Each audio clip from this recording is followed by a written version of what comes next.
Hello students, मैं Rakesh Kumar, PGT chemistry, government senior secondary school Nangal Chaudhary, जिला महेंद्रगढ़, हरियाणा से। आज हम अध्ययन करने जा रहे हैं कक्षा 10 के धातु अधातु पाठ के अंतर्गत एक महत्वपूर्ण टॉपिक को, जिसका नाम है आयनिक और सहसंयोजी यौगिक। देखिए, यहाँ पर जो यह एक शब्द आया है यौगिक अर्थात कंपाउंड।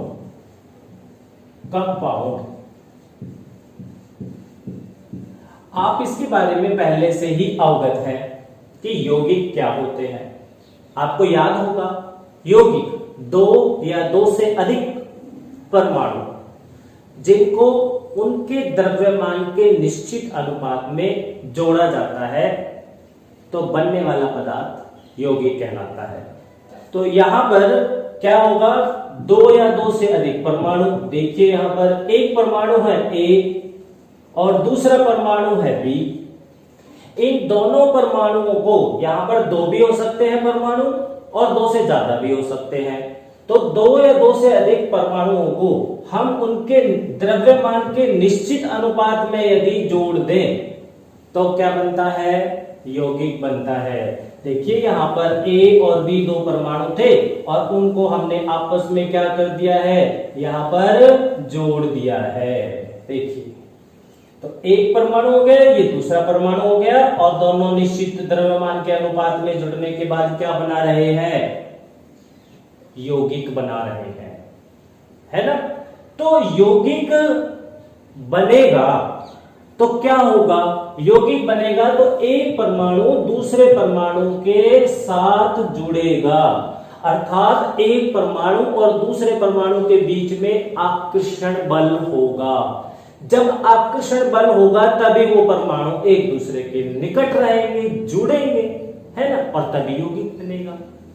अब ये जो आकर्षण बल है, जो एक परमाणु को दूसरे परमाणु के साथ रख रहा है, उस आकर्षण बल को हम आबंध कहते हैं। क्या कहते हैं, आप इधर ध्यान दीजिएगा, बहुत ही आबंध इंपॉर्टेंट परिभाषा है। यहां पर बहुत ही इंपॉर्टेंट परिभाषा है यहां पर, आबंध, अर्थात जिसको हम अंग्रेजी में बॉन्ड कहते हैं, बॉन्ड। देखिए क्या होता है बॉन्ड या आबंध, दो या दो से अधिक परमाणुओं के बीच लगने वाला आकर्षण बल आबंध कहलाता है। मैं यहां परिभाषा लिख रहा हूं, आप नोट करिएगा। दो या दो से अधिक, दो या दो से अधिक परमाणुओं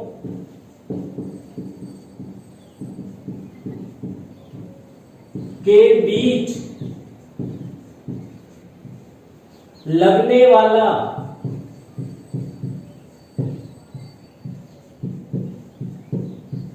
आकर्षण बल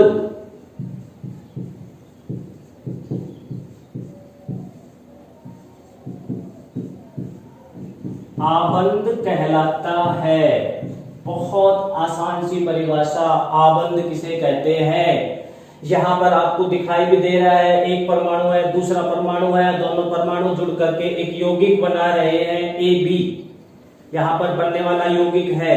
तो ये जो ए और बी परमाणु है, ये दोनों आपस में नजदीक क्यों है, क्योंकि इनके बीच में एक आकर्षण बल लग रहा है।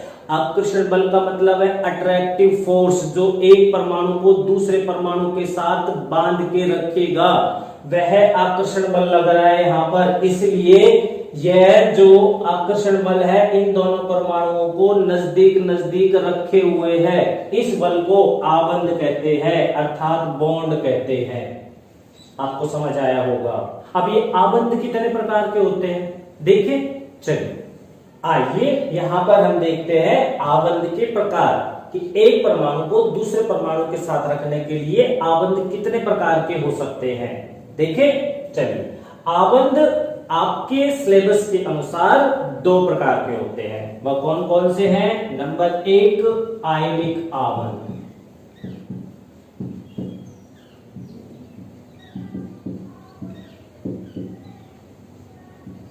आयनिक आवंत। आयनिक आवंत को हम अंग्रेजी में आयनिक बॉन्ड कहते हैं। ठीक है। दूसरा प्रकार का जो हमारे पास आवंत रहेगा वह है सहसंयोजी आवंत। सहसंयोजी आवंत। सहसंयोजी आवंत जिसको हम कोवलेंट बॉन्ड कहते हैं। Covalent bond.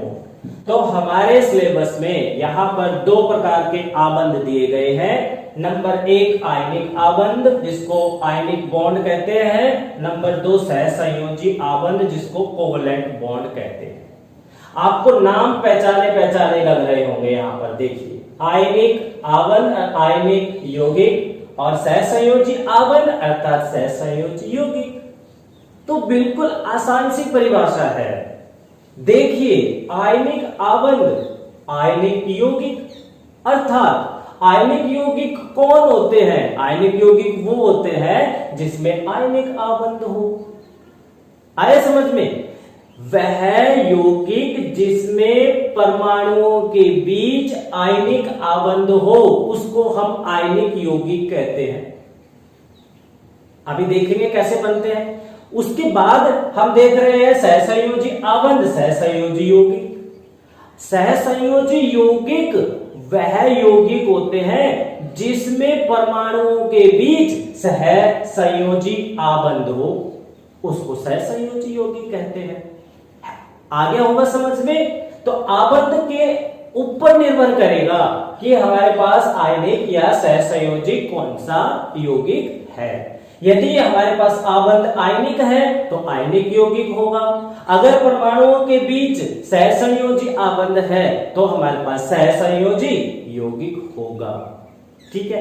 अभी हम चलते हैं आयनिक आवंत से बनने वाले आयनिक यौगिक के ऊपर। आयनिक आवंत कैसे बनता है और आयनिक आवंत से बनने वाला आयनिक यौगिक कैसे बनता है, चलिए देखते हैं। देखिए, आयनिक यौगिक क्या होते हैं? वह यौगिक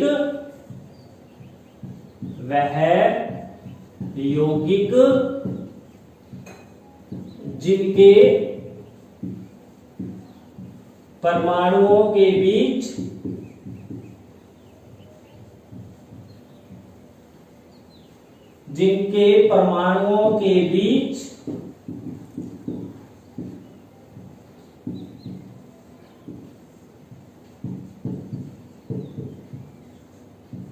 वह यौगिक जिनके परमाणुओं के बीच आयनिक आवंत होता है वह आयनिक यौगिक कहलाता है।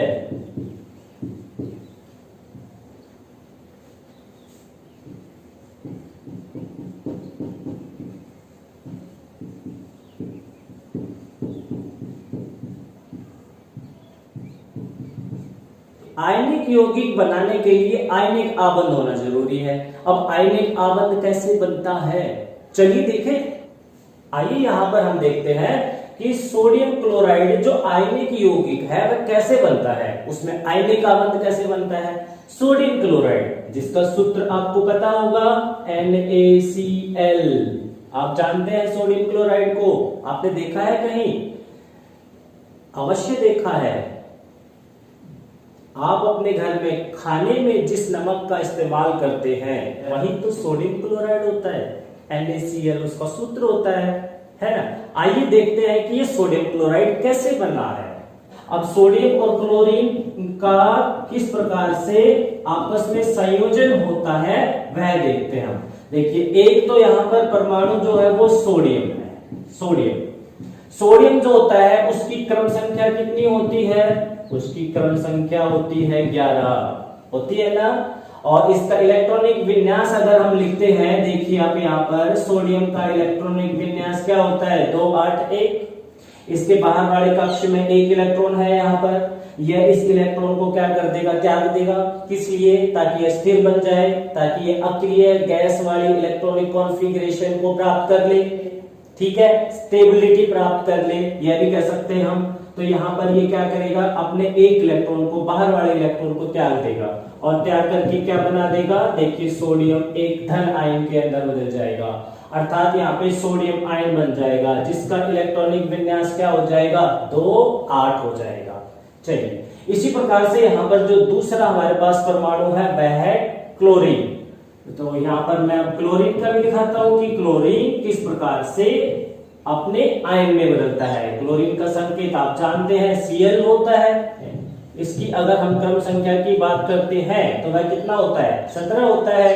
क्लोरीन को अगर हम देखते हैं कि किस प्रकार से आयन में बदलती है, तो ये क्लोरीन है। क्लोरीन का क्योंकि परमाणु क्रमांक 17 है, उसका इलेक्ट्रॉनिक विन्यास हो जाएगा 2-8-7, और इसको क्या करना है, इसको एक इलेक्ट्रॉन ग्रहण करना है ताकि यह भी मजबूत हो जाए, इसके बाहर वाले कक्ष के अंदर भी 8 इलेक्ट्रॉन हो जाए। तो 8 इलेक्ट्रॉन करने के लिए क्लोरीन एक इलेक्ट्रॉन क्या करता है, ग्रहण करता है, और ग्रहण करने के बाद क्लोराइड आयन में बदल जाता है, जिसका इलेक्ट्रॉनिक विन्यास क्या हो जाएगा, एक इलेक्ट्रॉन लेने के पश्चात 2-8-8 हो जाएगा। तो यहाँ पर जो सोडियम क्लोराइड है, 2 परमाणुओं से बना हुआ था, सोडियम और क्लोरीन, दोनों किस प्रकार से उनके आयनों में बदले हैं वह यहाँ पर बताया गया आपको। अब सोडियम क्लोराइड जो आयनिक यौगिक है वह कैसे बनता है, उसको भी देखें जरा। सोडियम का अगर हम इलेक्ट्रॉनिक विन्यास देखते हैं तो 2-8-1 है। तो इस सोडियम को हम यहाँ पर उसकी लेविस संरचना के अनुसार लिखते हैं। लेविस संरचना क्या होती है, लेविस संरचना के अनुसार जो भी परमाणु है उसके बाहर वाले कक्ष में जितने इलेक्ट्रॉन होते हैं उतने ही बिंदु वहां लगा दिए जाते हैं। जैसे मैं यहां पर इस सोडियम परमाणु को लेविस संरचना के अनुसार लिखूं तो कैसे लिखूंगा, देखिए इसके बाहर वाले कक्ष में कितना इलेक्ट्रॉन है, 1 है।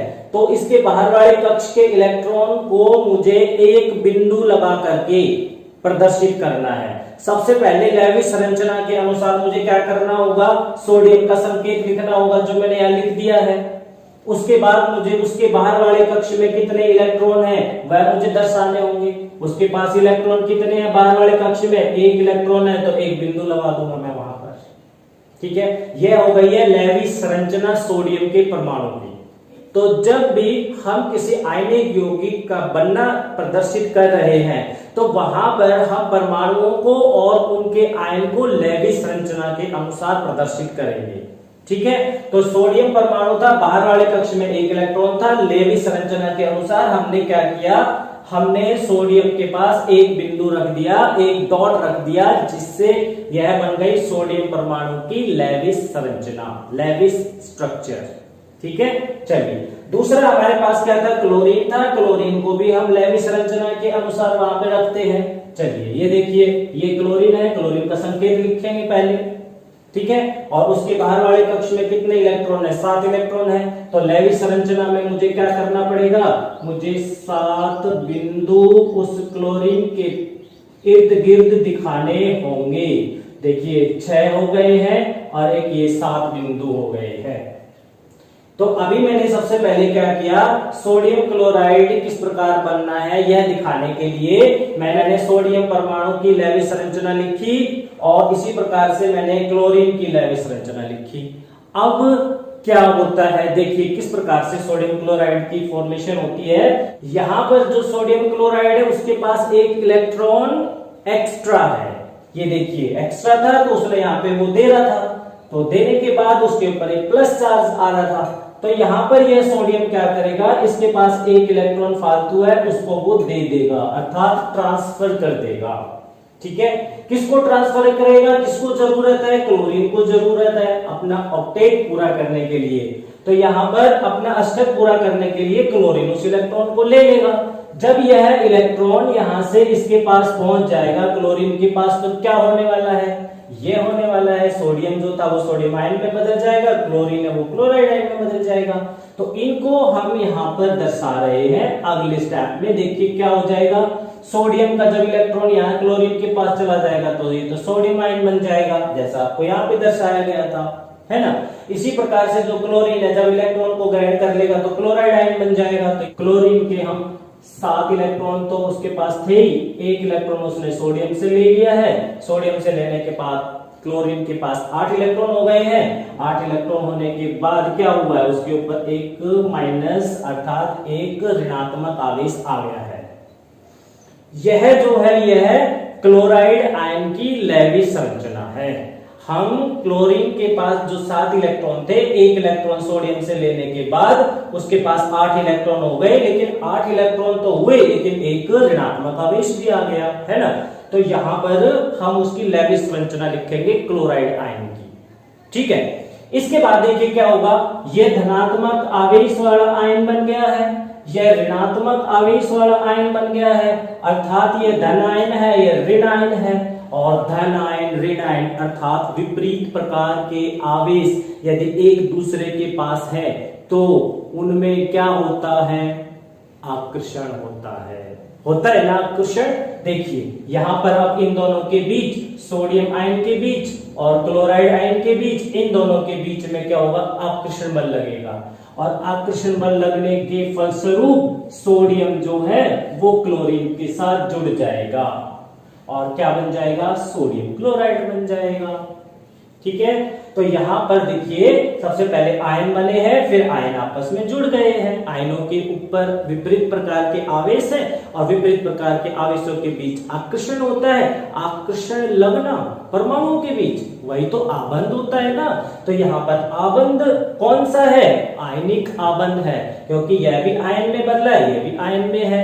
दोनों विपरीत प्रकार के आवेश रखे हुए हैं, तो विपरीत प्रकार के आवेशों के बीच क्या है, आकर्षण लग रहा है। तो यही आकर्षण कौन सा आकर्षण है, आयनिक आबंध है। और आयनिक आबंध के बनने से जो यौगिक बनते हैं उसको हम आयनिक यौगिक कहते हैं। तो सोडियम क्लोराइड एक आयनिक यौगिक का उदाहरण है, समझ आया होगा आपको। चलिए एक और उदाहरण लेते हैं आयनिक यौगिक का।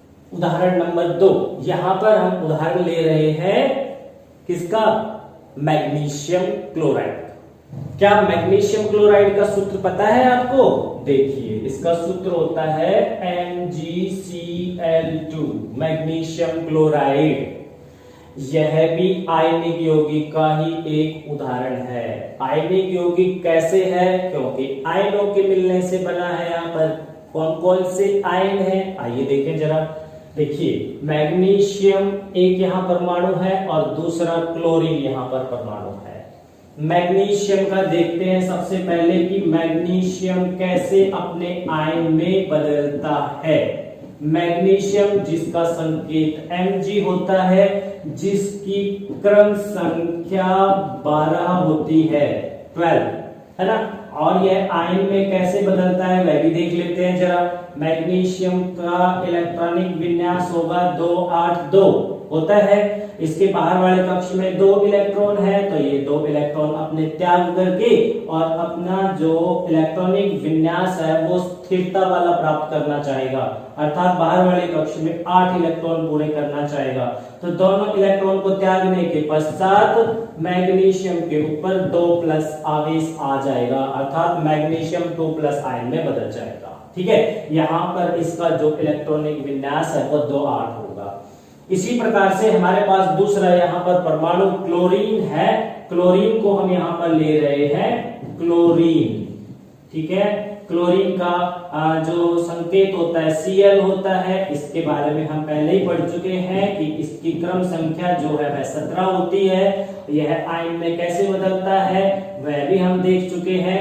यहाँ पे 2, 8, 7 इसकी इलेक्ट्रॉनिक कॉन्फ़िगरेशन है। इसको 1 इलेक्ट्रॉन की जरूरत है, तो यह 1 इलेक्ट्रॉन लेते ही क्लोराइड आयन में बदल जाता है, जिसकी इलेक्ट्रॉनिक कॉन्फ़िगरेशन 2, 8, 8 हो जाती है, ठीक है। तो इस प्रकार से हमने देखा कि किस तरह से मैग्नीशियम जो है वो उसके आयन में बदल रहा है और जो क्लोरीन है वह उसके आयन में बदल रहा है।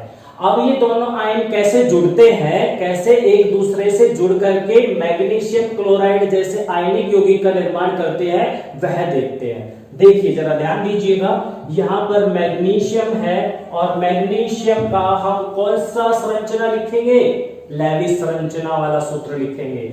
लेविस संरचना में मैग्नीशियम के बाहर वाले कक्ष में यहाँ पर कितने इलेक्ट्रॉन है, 2 है। तो इन दोनों इलेक्ट्रॉन को हम यहाँ पर लेवी संरचना जब बनाएंगे तो किससे प्रदर्शित करेंगे? दो बिंदुओं से प्रदर्शित करेंगे। ठीक है, इसी प्रकार से हमारे पास जो क्लोरीन है परमाणु, उस क्लोरीन परमाणु को भी हमें लेवी संरचना के अनुसार लिखना है वहां पर। तो इसके बाहर वाले कक्ष में 7 इलेक्ट्रॉन है। देखिए ये क्लोरीन लिखा मैंने, इसके बाहर वाले कक्ष के अंदर मैंने 7 इलेक्ट्रॉन 7 बिंदु लगा करके दर्शा दिए हैं। ये देखिए 7 बिंदु लगा करके क्लोरीन को लेवी संरचना के अनुसार प्रदर्शित कर दिया गया है। ठीक है, अब देखिए क्या होगा, किस प्रकार से ये आयन में बदलेगा। हमें पता है मैग्नीशियम के पास बाहर वाले कक्ष में 2 इलेक्ट्रॉन, उसको तो 2 देने हैं, 2 देने के बाद ही वह क्या बनेगा? स्थिर बनेगा। तो यहाँ पर 1 इलेक्ट्रॉन तो यहाँ पर इस क्लोरीन को वो दे देगा। मैग्नीशियम के पास 2 इलेक्ट्रॉन जो एक्स्ट्रा हैं उनमें से 1 इलेक्ट्रॉन इस क्लोरीन को दे देगा, और 1 इलेक्ट्रॉन अभी बच गया है। यह इलेक्ट्रॉन कहां जाएगा? यह एक और दूसरे क्लोरीन के पास चला जाएगा। देखिए कैसे चला जाएगा, ये क्लोरीन है, इसके पास भी 7 इलेक्ट्रॉन है, ये देखिए 7 इलेक्ट्रॉन है, इस वाले इलेक्ट्रॉन को वो यहां ट्रांसफर कर देगा। यहां इस इलेक्ट्रॉन को यहां से यहां स्थानांतरित कर देगा मैग्नीशियम। मैग्नीशियम के पास क्योंकि एक्स्ट्रा है वह दे देगा इलेक्ट्रॉन, और जब वह इलेक्ट्रॉन देगा तो क्या बनाएगा? धनात्मक आयन बनाएगा, अर्थात कैटायन बनाएगा। देखिए ये इससे अगले चरण में क्या होगा, मैग्नीशियम जब अपने दोनों इलेक्ट्रॉन दे देगा तो क्या बना देगा? मैग्नीशियम 2+ आयन बना देगा, ये वाला है ना। और जो क्लोरीन है जब वो एक एक इलेक्ट्रॉन ले लेते हैं तो उनका क्या होने वाला है? देखिए क्लोरीन है, यहाँ पर ये दूसरा क्लोरीन है, इसके पास 8 इलेक्ट्रॉन हो चुके हैं क्योंकि ये मैग्नीशियम से इलेक्ट्रॉन ले चुके हैं। पर इलेक्ट्रॉन लेने के फलस्वरूप क्या हुआ है? इनके ऊपर माइनस आवेश आ गया है, इनके ऊपर ऋणात्मक आवेश आ गया है, ये देखिए। इसी प्रकार से जो दूसरा क्लोरीन है उसके पास भी 8 इलेक्ट्रॉन हो गए हैं, और 8 इलेक्ट्रॉन तो हो गए हैं लेकिन साथ ही उसके ऊपर भी ऋणात्मक आवेश आ गया है ना। अभी क्या होने वाला है? अभी यहां पर मैग्नीशियम 2 धनात्मक आवेश वाले आयन और क्लोरीन ऋणात्मक आवेश वाले आयनों के बीच आकर्षण बल लगेगा। आयनों के बीच आकर्षण, और वो भी विपरीत प्रकार के आयनों के बीच आकर्षण, अर्थात आयनिक आबंध। तो आयनिक आबंध यहां लग रहा है, और आयनिक आबंध लगने से कैसा यौगिक बनता है? आयनिक आबंध बनने से आयनिक यौगिक बनता है। तो ये दोनों जुड़ जाएंगे यहाँ पर, और अगले चरण में क्या होगा? मैग्नीशियम क्लोरीन के साथ जुड़ जाएगा, क्योंकि 2 क्लोरीन है तो MgCl2 बन जाएगा, और इस प्रकार से मैग्नीशियम क्लोराइड की फॉर्मेशन होती है। मैग्नीशियम क्लोराइड इस प्रकार से बनता है, आयनिक यौगिक। विपरीत प्रकार के आयनों के बीच आकर्षण बल लगेगा और मैग्नीशियम क्लोराइड बन जाएगा। ठीक है, एक और उदाहरण देखें। चलिए, उदाहरण नंबर 3 है कैल्शियम ऑक्साइड। देखिए कैल्शियम ऑक्साइड,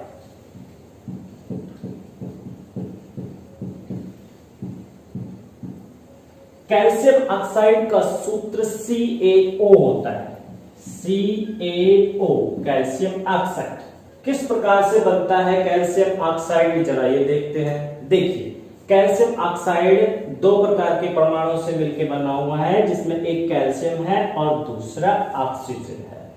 कैल्शियम के बारे में लिखते हैं कि कैल्शियम कैसे अपने आयन में बदलता है। कैल्शियम का संकेत आपको पता होगा, Ca होता है। Ca इसकी क्रम संख्या कितनी होती है?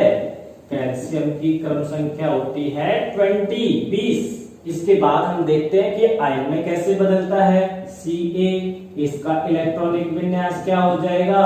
2 8 8 2, 20 इलेक्ट्रॉन होंगे।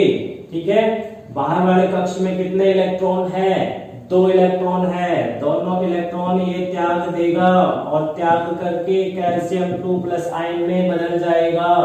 कैल्शियम 2+ आयन का जो इलेक्ट्रॉनिक विन्यास होगा 2 8 8, क्योंकि 2 इलेक्ट्रॉन निकल चुके हैं, 18 हो गए इसमें। अगला जो हमारे पास यहाँ पर परमाणु है वह है ऑक्सीजन। तो हम यहाँ पर यह भी देख लेते हैं कि ऑक्सीजन किस प्रकार से उसके आयन में बदलता है। देखिए ऑक्सीजन का क्रम संख्या कितना होता है? ऑक्सीजन की जो क्रम संख्या होती है वह होती है 8। तो इसके पहले कक्ष में 2 और दूसरे में 6 इलेक्ट्रॉन होंगे। इसको 2 इलेक्ट्रॉन की जरूरत है। जैसे ही इसको 2 इलेक्ट्रॉन मिल जाएंगे इसकी इलेक्ट्रॉनिक कॉन्फ़िगरेशन तो 8 हो जाएगी। अब जरा यह देखें कि किस प्रकार से कैल्शियम ऑक्साइड की फॉर्मेशन होती है। देखिए, तो हम सबसे पहले कैल्शियम का संकेत लिखते हैं और इसका लेविस संरचनात्मक सूत्र लिखते हैं। लेविस संरचना के अनुसार इसके बाहर वाले कक्ष में 2 इलेक्ट्रॉन है, तो यहाँ पर हम 2 बिंदु लगा देंगे कैल्शियम के पास। ये कैल्शियम की लेविस संरचना हो गई। इसके बाद हमारे पास दूसरा जो परमाणु था वह था ऑक्सीजन। ऑक्सीजन के बाहर वाले कक्ष में 6 इलेक्ट्रॉन है। ये हमारे पास ऑक्सीजन है और इसके पास बाहर वाले कक्ष में 6 इलेक्ट्रॉन है। 6 बिंदुओं लगा करके हम उसको लेविस संरचना बनाकर उसके पास प्रदर्शित करते हैं। ठीक है, अभी क्या होने वाला है? कैल्शियम के पास 2 इलेक्ट्रॉन एक्स्ट्रा है और जबकि ऑक्सीजन को 2 इलेक्ट्रॉन की जरूरत है, कमी है।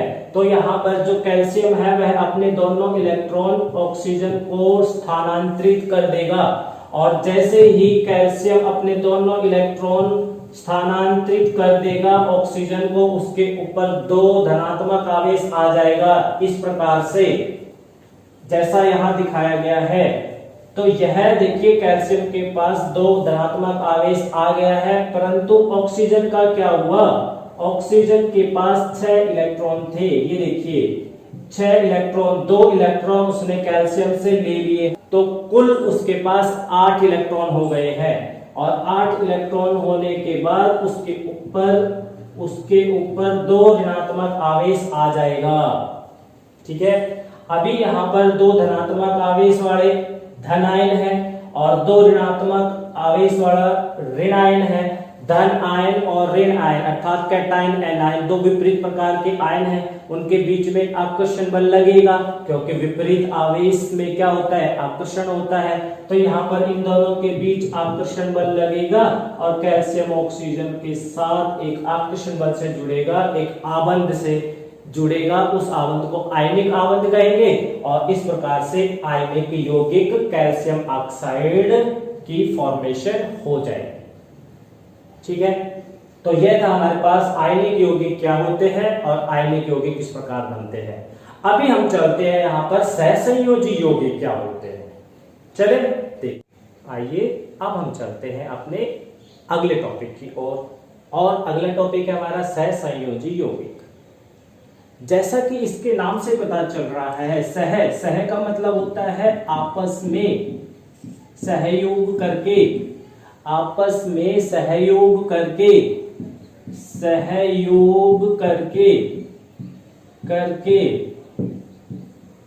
आपस में सहयोग करके जो यौगिक बनने वाला है वह सहसंयोगी यौगिक कहलाएगा। आपस में सहयोग, आपस में किस चीज का सहयोग? देखिए यहां पर जो परमाणु है वह आपस में सहयोग करेंगे, किसका? इलेक्ट्रॉनों का। और इलेक्ट्रॉनों का आपस में सहयोग किस लिए करेंगे? ताकि उनका बाहर वाला कक्ष इलेक्ट्रॉनों से भर जाए और वो स्थिर बन जाए। इसलिए वो आपस में इलेक्ट्रॉनों को क्या कर लेंगे? शेयर कर लेंगे, अर्थात आपस में इलेक्ट्रॉनों को बांट लेंगे, जिससे क्या होगा? परमाणुओं के बीच इलेक्ट्रॉन के शेयर करने से, इलेक्ट्रॉनों के सहयोग करने से आबंध बन जाएगा। उस आबंध को हम सहसंयोगी आबंध कहेंगे। देखें कैसे? देखिए मैं एक साधारण सा यहां पर उदाहरण ले रहा हूं। एक मेरे पास यहां पर परमाणु है A, उसके पास 1 इलेक्ट्रॉन है बाहर वाले कक्ष में। एक मेरे पास दूसरा परमाणु है B, उसके पास भी 1 इलेक्ट्रॉन है। अब यह परमाणु इसको इलेक्ट्रॉन दे नहीं सकता क्योंकि इसका इलेक्ट्रॉन देने से जो अष्टक है वो पूरा ही नहीं हो रहा है। इसी प्रकार से बी भी नहीं दे सकता क्योंकि बी का भी अष्टक पूरा नहीं होता है। तो ये दोनों क्या करेंगे, तो ये दोनों आपस में इलेक्ट्रॉनों का सहयोग कर लेंगे, अर्थात इलेक्ट्रॉनों को शेयर कर लेंगे। ए जो है जरूरत पड़ने पर इसके इलेक्ट्रॉन को शेयर कर लेगा, बी अपनी जरूरत पड़ने पर ए के इलेक्ट्रॉन को शेयर कर लेगा। इस प्रकार से दोनों के बीच में इलेक्ट्रॉन शेयर हो जाएगा और इलेक्ट्रॉन, ये जो इलेक्ट्रॉन का जोड़ा है ये इन दोनों के बीच में शेयर हो गया है और शेयर होने से इन दोनों के बीच में आबंध बन जाएगा। ये वाला जो आबंध बना है और आबंध बन गया, ऐसे आबंध को सहसंयोजी आबंध कहते हैं। तो यहां पर हमारे पास सहसंयोजी यौगिक बन जाएगा। तो सहसंयोजी यौगिक क्या होते हैं, देखें जरा इसकी परिभाषा। आइए, वह यौगिक जो सहसंयोजी आबंध के द्वारा बने होते हैं उन्हें सहसंयोजी यौगिक कहते हैं। सहसंयोजी आबंध कैसे बनता है, देखें जरा, कुछ उदाहरणों से समझते हैं सहसंयोजी यौगिक क्या होते हैं। देखिए इसके उदाहरण, देखिए सबसे पहला हम उदाहरण ले रहे हैं सबसे आसान, हाइड्रोजन गैस। पहला उदाहरण है यहां पर हमारे पास हाइड्रोजन गैस। हाइड्रोजन गैस का सूत्र क्या होता है, हाइड्रोजन गैस का सूत्र होता है H2। हाइड्रोजन गैस कैसे बनी है, अर्थात हाइड्रोजन गैस में अगर आप देख रहे हैं तो आप पाएंगे कि यहां पर दो हाइड्रोजन के परमाणु आपस में जुड़े हुए हैं। देखिए H2 जुड़े हुए हैं ना, कैसे जुड़े हैं ये, आइए हम इसको जरा डिटेल में देखते हैं। यहां पर हमारे पास कौन सा तत्व है, हाइड्रोजन, और दूसरा तत्व भी यहां पर हाइड्रोजन है। हाइड्रोजन का संकेत क्या होता है, H। इसकी क्रम संख्या क्या होती है, इसकी क्रम संख्या होती है 1। इसके पास कितने इलेक्ट्रॉन होंगे, 1। और हाइड्रोजन परमाणु से हाइड्रोजन गैस कैसे बनती है, उसके लिए हमें इस हाइड्रोजन को लेविस संरचना में प्रदर्शित करना होगा। कैसे, देखिए हाइड्रोजन है, ठीक है, उसके पास 1 इलेक्ट्रॉन है, 1 इलेक्ट्रॉन हम ये एक बिंदु लगा करके लेविस संरचना बना देंगे, ठीक है। इसी प्रकार से एक और हाइड्रोजन परमाणु होगा, उस हाइड्रोजन परमाणु के पास भी 1 ही इलेक्ट्रॉन होगा। ये देखिए, तो 2 हाइड्रोजन के परमाणु है, दोनों के पास 1 इलेक्ट्रॉन है। ना तो यह हाइड्रोजन इसको इलेक्ट्रॉन दे सकता है, ना ये वाला हाइड्रोजन इसको इलेक्ट्रॉन दे सकता है। तो आयनिक यौगिकों की तरह इसमें इलेक्ट्रॉनों का स्थानांतरण नहीं होगा, ठीक है। तो क्या होने वाला है, देखिए इस हाइड्रोजन को जब 1 इलेक्ट्रॉन की जरूरत पड़ेगी अपना पहला कक्ष पूरा करने के लिए, तो ये इसके इलेक्ट्रॉन को शेयर कर लेगा। ये देखिए इसने इसके इलेक्ट्रॉन को शेयर कर लिया। इस हाइड्रोजन को जब जरूरत पड़ेगी एक और इलेक्ट्रॉन को अपना बाह्य कक्ष पूरा करने के लिए, तो ये इसके इलेक्ट्रॉन को शेयर कर लेगा। इसमें 2 इलेक्ट्रॉन हो गए। इस प्रकार से यहां पर इस हाइड्रोजन ने दूसरे हाइड्रोजन के इलेक्ट्रॉन को शेयर कर लिया और दूसरे हाइड्रोजन ने पहले हाइड्रोजन के इलेक्ट्रॉन को शेयर कर लिया, और दोनों के बीच में क्या हुआ, दोनों के बीच में एक पेयर अर्थात एक जोड़ा इलेक्ट्रॉन जो है वह शेयर हो गया, सहयोग हो गया एक इलेक्ट्रॉन का, और एक जोड़ा इलेक्ट्रॉन उनके बीच में आ गया, और एक जोड़ा इलेक्ट्रॉन इनके बीच में आ गया। दोनों हाइड्रोजन के बीच में एक आबंध आ जाएगा, ये आ गया। अगर एक जोड़ी इलेक्ट्रॉन है 2 परमाणुओं के बीच में, तो एक आबंध बनेगा, सिंगल बॉन्ड बनेगा, एक आबंध। और एक आबंध बनने से क्या बनेगा, यहां पर अंत में H2 बन जाएगा, हाइड्रोजन गैस बन जाएगी। तो यहां पर हाइड्रोजन के बीच में एकल आबंध रहेगा। 2 आबंध वाला कोई सहसंयोजी यौगिक देखें, चलिए यहां पर हम ले रहे हैं उदाहरण नंबर 2, और यहां पर हम लेंगे एक बहुत ही आसान सा उदाहरण ऑक्सीजन गैस का। ऑक्सीजन गैस, ऑक्सीजन गैस का सूत्र क्या होता है, O2 होता है, O2। यहां पर देखिए 2 ऑक्सीजन के परमाणु हैं। एक ऑक्सीजन के परमाणु की डिटेल में यहां लिख रहा हूं, देखिए क्या होता है, ऑक्सीजन संकेत होता है O। इसकी जो क्रम संख्या है, क्रम संख्या वह कितनी होती है 8। इसका इलेक्ट्रॉनिक विन्यास अगर हम देखते हैं तो क्या रहेगा 2 और 6 रहेगा ना। बाहर वाले कक्ष में कितने इलेक्ट्रॉन है 6। लेविस संरचना बनाए। आइए ये देखिए ऑक्सीजन है, ये देखिए ऑक्सीजन है एक परमाणु, उसके पास बाहर वाले कक्ष में 6 इलेक्ट्रॉन है। तो मैं यहाँ 6 इलेक्ट्रॉन बना देता हूं, 2 4 और 2 6। ठीक है। एक और इसी प्रकार से यहाँ पे ऑक्सीजन का हमारे पास परमाणु रहेगा, उसी तरीके से उसका इलेक्ट्रॉनिक विन्यास भी 2 6 रहेगा। तो दूसरा ऑक्सीजन परमाणु मैंने यहाँ पे बना दिया है, उसके पास भी 6 इलेक्ट्रॉन है। ये देखिए 6 डॉट लगा दिए हैं।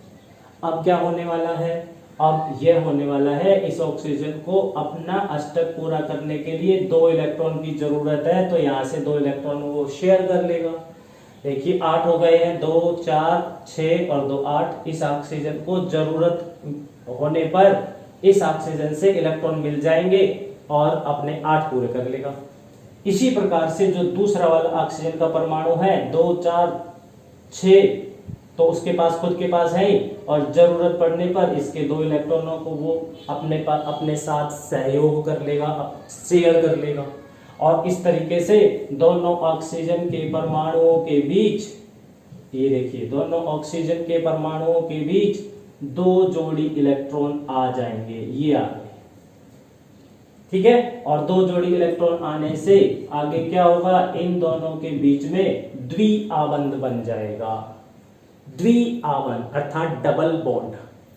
तो ये देखिए यहाँ पर डबल बॉन्ड बन गया है, द्विआबंध बन गया है। और 2 आबंध से ऑक्सीजन ऑक्सीजन परमाणु से जुड़ जाएगा और O2 बन जाएगा, ऑक्सीजन गैस बन जाएगी। एक त्रिसहसंयोजी आबंध भी बन सकता है, वो किस तरीके से, आइए देखते हैं। उदाहरण नंबर 3 हम ले रहे हैं। त्रिसहसंयोजी आबंध जिसमें बनता है वह हमारा उदाहरण है नाइट्रोजन गैस। नाइट्रोजन गैस देखा है आपने, वायु में होती है 78%। नाइट्रोजन गैस का सूत्र क्या होता है, N2 होता है। नाइट्रोजन की 2 परमाणु है, एक परमाणु का विवरण मैं यहां लिख रहा हूं, देखिए नाइट्रोजन है ना, और इसका संकेत होता है N। इसकी क्रम संख्या जो होती है, इसकी क्रम संख्या कितनी होती है 7। इसका जो इलेक्ट्रॉनिक विन्यास होता है, इलेक्ट्रॉनिक विन्यास वो क्या होता है, पहले कक्ष में 2 और दूसरे में 5 इलेक्ट्रॉन होते हैं ना, 5 इलेक्ट्रॉन बाहर वाले कक्ष में। चलिए अब हम इसका नाइट्रोजन परमाणु से नाइट्रोजन गैस कैसे बनती है वह देखते हैं। यहां पर मैं नाइट्रोजन के परमाणु को प्रदर्शित करूंगा लेविस संरचना के अनुसार। तो बाहर वाले कक्ष में कितने इलेक्ट्रॉन रहेंगे 5। लेविस संरचना देखिए मैं इसकी बना रहा हूं, 2 इलेक्ट्रॉन यहां पर हैं, बच गए हैं 3 क्योंकि बाहर वाले कक्ष में 5 है। 3 इलेक्ट्रॉन देखिए ये मैंने यहाँ पे इसके प्रदर्शित कर दिए हैं। तो नाइट्रोजन के पास 5 इलेक्ट्रॉन हो गए हैं, लेविस संरचना हो गई है उसकी। अभी एक और नाइट्रोजन का परमाणु इसी प्रकार से मेरे पास यहाँ उपस्थित है, उसके अंदर भी 5 इलेक्ट्रॉन होंगे बाहर वाले कक्ष में। ये देखिए बाहर वाले कक्ष में 5 इलेक्ट्रॉन मैंने उसके भी प्रदर्शित कर दिए हैं। अभी यहाँ पर नाइट्रोजन जो है वो क्या करेगा, इस नाइट्रोजन के पास 5 तो है, इसको 3 इलेक्ट्रॉन की जरूरत और है। तो जैसे इसको 3 इलेक्ट्रॉन मिलेंगे ना दूसरे नाइट्रोजन से, ये तुरंत शेयर कर लेगा और अपनी स्टेबिलिटी दिखाएगा। कैसे, ये देखिए यहाँ पे इसने दूसरे नाइट्रोजन के 3 इलेक्ट्रॉन को अपने साथ शेयर किया, शेयर करके और 3 और 3 6 और 2 8 इलेक्ट्रॉन कर लिए पूरा। इसी प्रकार से जो दूसरा नाइट्रोजन है, जब उसको जरूरत होगी अपनी स्टेबिलिटी दिखाने की, तो वह भी इस पहले वाले नाइट्रोजन के 3 इलेक्ट्रॉन को शेयर कर लेगा। ये देखिए इसने भी शेयर कर लिया, और जब ये शेयर करेगा तो इसके भी 8 हो जाएंगे, 3 और 3 6 और 2 8, तो इसके भी 8 हो जाएंगे। तो दोनों अपना काम चला लेंगे इलेक्ट्रॉन को शेयर करके। लेकिन ऐसा करने में क्या होगा, ऐसा करने में देखिए एक नाइट्रोजन और दूसरे नाइट्रोजन परमाणुओं के बीच कितने इलेक्ट्रॉन के जोड़े हैं, 3 इलेक्ट्रॉन के जोड़े हैं। एक जोड़ा ये हो गया, दूसरा और तीसरा, 3 जोड़े हैं। इस प्रकार से इन दोनों नाइट्रोजन के परमाणुओं के बीच 3 आबंध बन जाएंगे, जिसको हम कहते हैं त्रिआबंध। एक नाइट्रोजन और दूसरे नाइट्रोजन के बीच में त्रिआबंध बनेगा, अर्थात ट्रिपल बॉन्ड बनेगा। और ये त्रिआबंध कैसा है? सहसंयोजी आबंध है, क्योंकि यहाँ पर इलेक्ट्रॉन शेयर होके बने हैं, सहयोग से ये आबंध बने हैं, इसलिए त्रिसहसंयोजी आबंध बन जाएगा। और दोनों नाइट्रोजन के परमाणु जुड़ करके नाइट्रोजन गैस बना देंगे। है ना, बहुत आसान। तो सहसंयोजी आबंध क्या होता है? वह आबंध जो दो परमाणुओं के बीच में इलेक्ट्रॉनों के सहयोग करने से जो आबंध बनता है, सहसंयोगी आबंध होता है। सहसंयोगी आबंध 3 प्रकार के होते हैं। एकल सहसंयोगी आबंध, जिसमें एक जोड़ी इलेक्ट्रॉन परमाणुओं के बीच हो। दूसरा होता है द्विसहसंयोजी आबंध, जिसमें एक परमाणु 2 इलेक्ट्रॉन शेयर कर रहा हो और 2 परमाणुओं के बीच में द्विआबंध बन रहे हो, उसको द्विसहसंयोजी आबंध कहते हैं, जैसा ऑक्सीजन के केस में हुआ था। तीसरा, जिन परमाणुओं के बीच में 3 इलेक्ट्रॉन के जोड़े शेयर हो रहे हो, अर्थात एक परमाणु 3 इलेक्ट्रॉन शेयर कर रहा हो दूसरे के साथ और त्रिआबंध बन रहा हो, उसको हम त्रिसहसंयोजी आबंध कहते हैं, जैसे नाइट्रोजन नाइट्रोजन के बीच में हो रहा है। ठीक है, आइए हम कुछ प्रमुख सहसंयोजी यौगिकों के उदाहरण देखते हैं कि वो कैसे इलेक्ट्रॉन के शेयर करने से बनते हैं। सबसे पहला हमारा उदाहरण है हाइड्रोक्लोरिक अम्ल।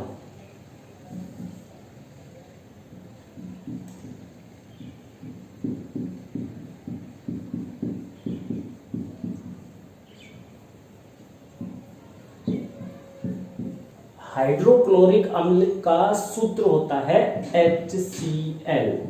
आइए देखते हैं कि HCl कैसे बनता है। देखिए, HCl जो बनता है, हाइड्रोजन का परमाणु क्रमांक होता है 1, उसके पास 1 इलेक्ट्रॉन होगा।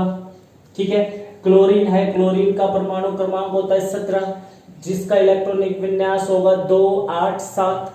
बाहर वाले कक्ष में कितने इलेक्ट्रॉन होने वाले हैं? उसके पास 7 इलेक्ट्रॉन होने वाले हैं। ये देखिए, मैंने 7 इलेक्ट्रॉन दिखा दिए हैं यहाँ पर। अब ये हाइड्रोजन इसको इलेक्ट्रॉन दे नहीं सकेगा, ना ही ये क्लोरीन इसको इलेक्ट्रॉन दे सकेगा, क्योंकि अगर हाइड्रोजन देता है तो हाइड्रोजन अस्थिर बन जाएगा, क्लोरीन देता है तो क्लोरीन की स्थिरता समाप्त हो जाएगी। तो ये क्या करेगा? हाइड्रोजन जरूरत पड़ने पर क्लोरीन के 1 इलेक्ट्रॉन को शेयर कर लेगा। इसी प्रकार से क्लोरीन को जब जरूरत पड़ेगी तो वो हाइड्रोजन के 1 इलेक्ट्रॉन को शेयर करके और एक आबंध बना देगा। देखिए क्या होने वाला है, हाइड्रोजन और क्लोरीन के बीच में एक आबंध आ जाएगा। एक जोड़ी इलेक्ट्रॉन आया है इन दोनों के बीच में जो शेयर हुआ है, तो इस तरीके से हाइड्रोजन और क्लोरीन के बीच में एकल आबंध बन जाएगा। एकल सहसंयोजी आबंध बनने से HCl बन जाएगा। यहाँ पर मैं ले रहा हूं, देखिए दूसरा उदाहरण हम लेते हैं अब की बार मीथेन। मीथेन प्रमुख गैस होती है मीथेन, और मीथेन का जो सूत्र होता है वह होता है CH4। मीथेन के अंदर इलेक्ट्रॉनों का सहयोग कैसे होता है? देखिए, कार्बन है, कार्बन का परमाणु क्रमांक 6 होता है। पहले कक्ष में 2, दूसरे में 4 इलेक्ट्रॉन होते हैं। तो हम बाहर वाले कक्ष में जो इलेक्ट्रॉन है उसको लेवी संरचना के अनुसार यहाँ देखिए प्रदर्शित कर रहे हैं।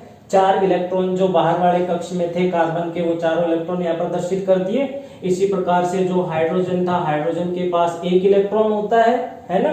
तो 4 हाइड्रोजन हमारे पास रहेंगे, चारों अपने 1-1 इलेक्ट्रॉन को लेकर के, और जो 4 हाइड्रोजन है वो 4 कार्बन के 1-1 इलेक्ट्रॉन को यहाँ पर शेयर कर लेंगे। इस हाइड्रोजन को जरूरत पड़ेगी, ये अपना यहाँ पर डुप्लेट पूरा कर लेगा, अर्थात अपना बाहर वाला कक्ष पूरा कर लेगा। इधर हाइड्रोजन ये कर लेगा, इधर ये वाला हाइड्रोजन, इधर ये वाला हाइड्रोजन। तो हाइड्रोजन तो अपन 1-1 इलेक्ट्रॉन शेयर करके और अपना बाहर वाला कक्ष पूरा कर लेंगे। अब बचा कार्बन। कार्बन क्या करेगा? कार्बन जरूरत पड़ने पर इस हाइड्रोजन के इलेक्ट्रॉन को दूसरे वाले, तीसरे वाले और चौथे वाले हाइड्रोजन के इलेक्ट्रॉन को शेयर कर लेगा, और इस प्रकार से कार्बन के हो जाएंगे 8, 2, 4, 6, 8। तो कार्बन का भी अष्टक पूरा हो गया, कार्बन भी स्थिर हो गया। इस प्रकार से जब इनके बीच में इलेक्ट्रॉन जो है वो शेयर हो गए हैं, सहयोग हो गया है इलेक्ट्रॉन का, तो यहाँ हम देख पा रहे होंगे, तो ये कार्बन इधर वाले हाइड्रोजन के बीच में 1 इलेक्ट्रॉन को शेयर किया है, इधर वाले हाइड्रोजन के साथ भी एक इलेक्ट्रॉन का जोड़ा और इधर भी, और इस तरीके से चारों तरफ वो एक एक इलेक्ट्रॉन के जोड़े को शेयर कर लेगा कार्बन। और इस तरीके से शेयर होने से कार्बन और हाइड्रोजन के बीच में एक एक करके 4 अलग अलग आबंध बन जाएंगे, और 4 अलग अलग आबंध बनने से अंत में क्या बनेगा, मीथेन का एक यौगिक बनेगा।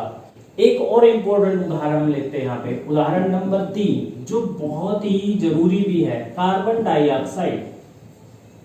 कार्बन डाइऑक्साइड जो हम सांस छोड़ने के दौरान बाहर निकालते हैं, कार्बन डाइऑक्साइड किस प्रकार से इसकी फॉर्मेशन होती है। सहसंयोजी यौगिक है कार्बन डाइऑक्साइड, कैसे है वो देखते हैं। देखिए इसमें एक तो कार्बन है, देखिए इसमें एक परमाणु तो कार्बन है जिसका संकेत होता है C, जिसकी क्रम संख्या 6 है और जिसका इलेक्ट्रॉनिक विन्यास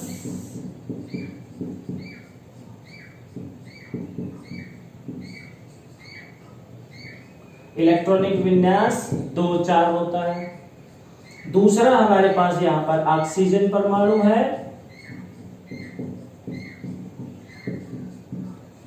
ऑक्सीजन जिसका संकेत होता है O, क्रम संख्या 8 है, इलेक्ट्रॉनिक विन्यास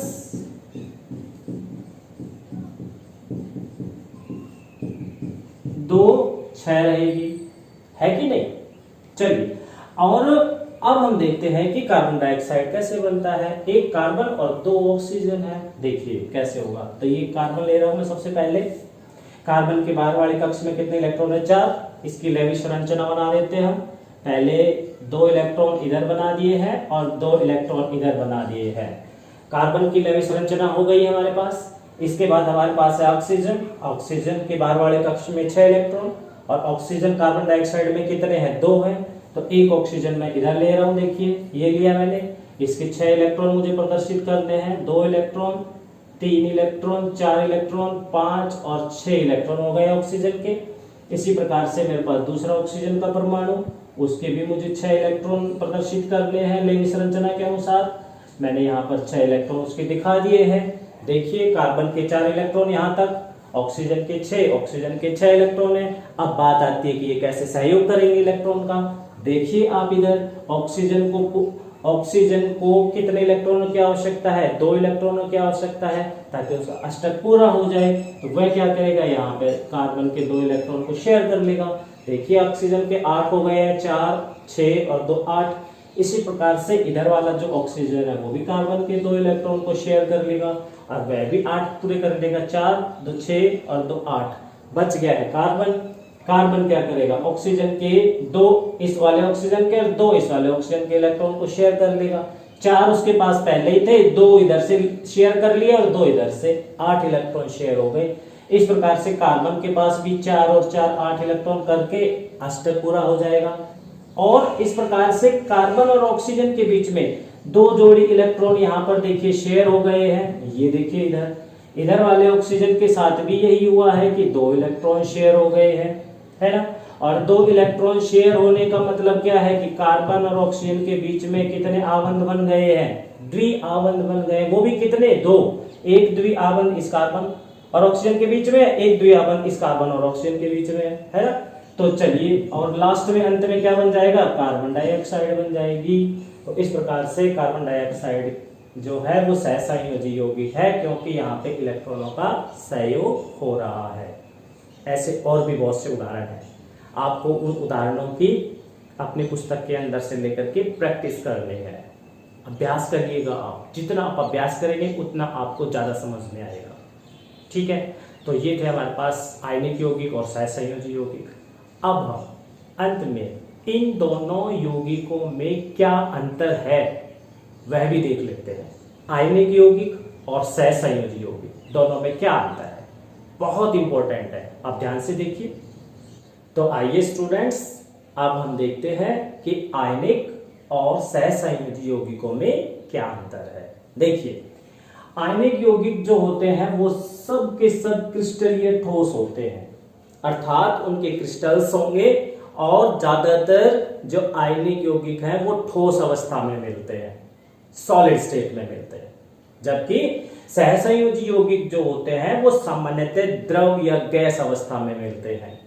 द्रव अवस्था में जैसे अल्कोहल है, बेंजीन है, ये द्रव अवस्था में मिलते हैं। जबकि गैस अवस्था में मिलने वाले सहसंयोजी यौगिक कौन से हो गए, जैसे मीथेन है, इथेन है, प्रोपेन है, ये सब क्या है, गैस अवस्था में मिलने वाले सहसंयोजी यौगिक हैं। हाँ, कुछ ऐसे भी सहसंयोजी यौगिक होते हैं जो ठोस अवस्था में मिलते हैं, जैसे शुगर, चीनी है, यूरिया है, यह सहसंयोजी यौगिक है परंतु ठोस अवस्था में मिलते हैं।